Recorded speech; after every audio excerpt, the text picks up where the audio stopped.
So, you want to hazard a guess what's in here? Stay tuned, and you'll find out. Let's do this.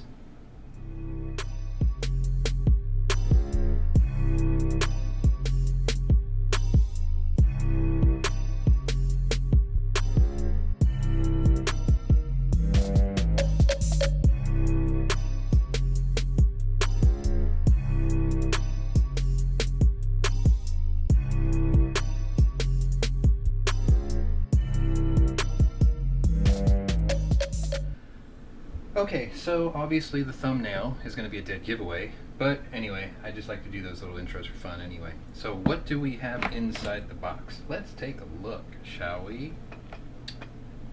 Woo! This is the Steyr Mannlicher L9A2. That's right, the MF. Which actually stands for modular frame.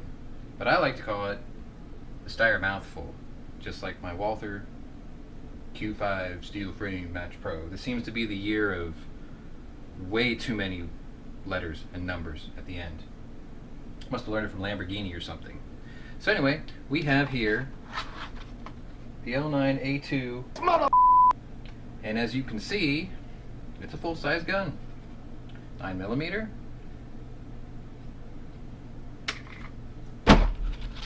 17 plus 1 round in the chamber.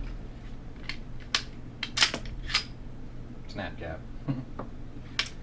Anyway, this is the second iteration. First gun was the M9A1, I believe, which I think Never Enough Ammo has. And I went and got this year's model. This is my fourth gun from SHOT Show 2019. This has been a very, very good year for handguns. Not only for me, but just for the industry in general. What you'll notice in what comes in the box here, obviously, is 2 magazines. This is your lock, and they came with extra side panels and rear back straps. So what I've got here are just the ones that came on the gun originally. They're the flat ones. These are called the smalls, and the ones that also came with are the mediums. These bulge out just a little bit here. If you have long fingers like I do, full grip is really kind of what the doctor ordered. When you get one of these, it will actually come with the medium strap on it here, and I went ahead and took it off and put the large. I wasn't sure how I would feel about this little hump in the grip, but after I got the Q5 mouthful, this is actually very comfortable. So it's nice. It fits the hand very well. It fills it completely. The texturing is not too overly aggressive. Back here it's pretty checkered. Down here it's more, how would you call this? It almost feels like rhino lining bed liner material. And then there's a couple of little cuts up here. That's also textured as well on both sides. And in the beginning I wasn't really sure what this was for here, this little dimple. But then I thought about it. As I hold my gun in my offhand, my thumb fits perfectly right on that shelf every single time. One other thing you might notice is it has what they call trapezoidal sights. Try to get you a sight picture here, about like this. Essentially what you want to do is put the triangle in the 2 lines. That would be your sight picture. Very neat, kind of innovative, something a little different. Your loaded chamber indicator is back here, little dimple that sticks out. But I mean, other than that, it's a very monochromatic gun. There's not a whole lot going on in here. Takedown is fairly simple. It does come with what they call the handcuff key, where you would put it in these 2 little slots here and you can lock the frame, but it's also part of the takedown itself. What you do is you just push in this little plastic button here and then flip down the lever,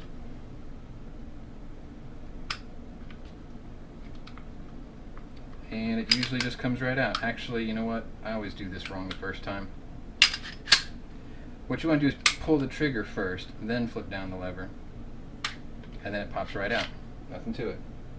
So you have a full-length guide rod.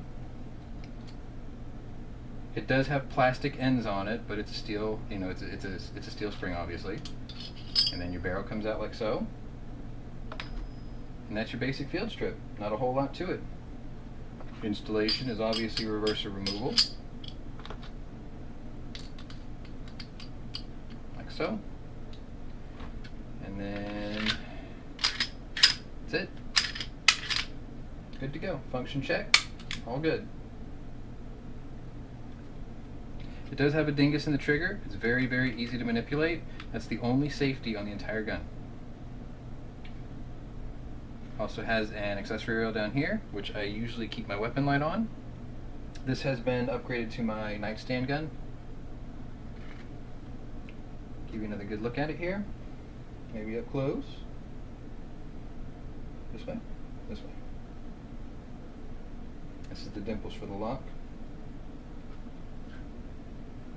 It doesn't weigh a whole lot, even fully loaded. It's actually not too heavy, even with 17, 18 rounds in it. It's a pretty hefty, well, not too hefty. It's actually not that heavy. It's lighter than the Walther for sure, because this is a polymer lower. Hand feel is good, accuracy is decent. I was going to hold off on this until I had some range footage for you, but I've just kept putting off the range trip. So I thought I'd go ahead and get this out for you now because I've already had this gun for 3 weeks.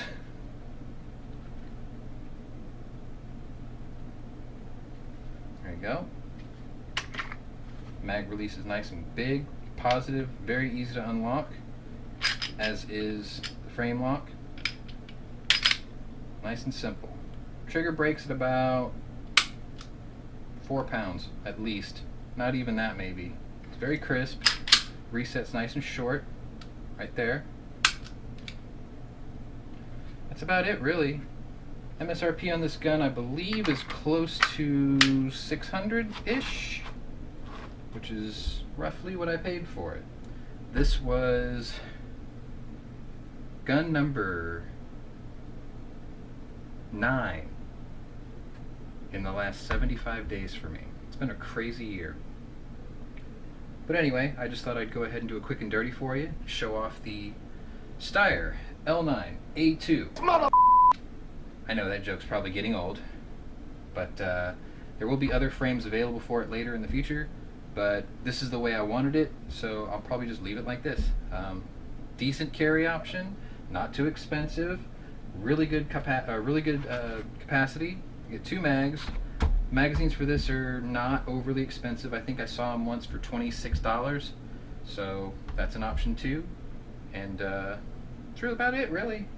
So anyway, I want to take the time to thank you for watching, and sit tight because there will be other videos, including a milsurp that I picked up recently, and we'll see you later.